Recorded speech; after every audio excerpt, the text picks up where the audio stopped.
नमस्कार मित्रांनो. तर आजचा व्हिडिओ जो आहे त्याचा सुरुवातीचा विषय वेगळा असणार आहे. आपण आपल्या चॅनलला एक नवीन नाव दिलेलं आहे आणि त्या नावाबरोबर त्याच्याबरोबर एक डिझाईन पण केलेलं आहे. आपला मित्र जयेश आहे, त्याने आपल्याला हे क्रिएटिव्ह डिझाईन करून दिलं आहे आणि त्याच्याबरोबर त्या डिझाईनला एक संगीत पण त्याने दिलेलं आहे, एक गाणं पण त्याने लिहून दिलं आहे आणि ते आपण आजच्या व्हिडिओमध्ये दाखवणार आहोत. तर चला ती क्लिप तुम्हाला दाखवतो जी आपल्या व्हिडिओमध्ये नेहमी येत राहणार. आपल्या व्हिडिओचं नवीन नाव आणि नवीन संगीताबरोबर चला हा प्रवास आजपासून नवीन नावाने सुरू करूया. तर हा आहे आपला मित्र जयेश, आपल्या प्रेक्षकांच्या भेटीला आलेला आहे. त्याने छान असं डिझाईन आपल्याला बनवून दिलं आहे. आपल्या चॅनलचं नाव आता बोलकी चाके असणार आहे आणि या बोलकी चाके या नावाखाली आपण वेगवेगळे ट्रॅव्हल्सचे ब्लॉग बनवणार आहोत. तर बघूया गाणं कसं आहे ते. चला फिरूया महाराष्ट्र आपल्या माणसा संघे,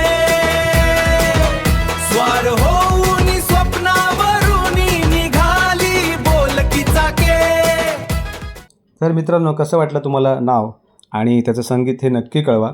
तर आता आपण चाललो आहोत आपल्या नवीन ठिकाणाकडे, जे ठिकाण आहे मंडणगड तालुक्यामधल्या बाणकोट या किल्ल्यावर चाललो आहे आपण. हा किल्ला छोटेखानी आहे आणि सावित्री नदी ज्या ठिकाणी समुद्राला भेट देते त्या ठिकाणी हा वसलेला आहे. एका छोट्याशा टेकडीवर वसलेला आहे. हा किल्ला फार मोठा नसून एक छोटा भुईकोट आहे आणि सुंदर असा किल्ला आहे. जवळपास 15व्या शतकाच्या मध्यापासून हा किल्ला या ठिकाणी अस्तित्वात आहे. त्याच्यानंतर साधारणपणे वेगवेगळ्या महाराष्ट्रातल्या सत्तांकडे हा किल्ला जात राहिला आणि जवळपास मला वाटतं 17व्या शतकामध्ये कान्होजी आंग्रे आणि त्यांचे सरदार नाईक महाडिक यांनी हा किल्ला जिंकला आणि तो स्वराज्यात सामील केला. छोटासा किल्ला आहे. बाहेरून आम्ही पाहिलं तर त्याला सुरुवातीला एक आम्हाला बुरुज लागला आणि दुसरा एक बुरुज लागला.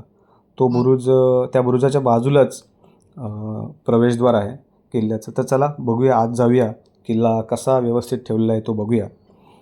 किल्ला फार जुना असल्यामुळे त्यावर पडझड झाली होती आणि मग नंतर पुरातत्व खात्याने त्या किल्ल्यावरती संवर्धनाचं जतनाचं काम केलं आहे आणि त्यामुळे किल्ला आज सुंदर आणि सुशोभित दिसतो आहे. तर चला आज जाऊया. जुई आणि शरयू यांनी प्रवेश केला आहे. तर सुंदर असं हे प्रवेशद्वार आहे. लाकडी दरवाजा आहे आणि त्यावरती एक पट्टी आहे.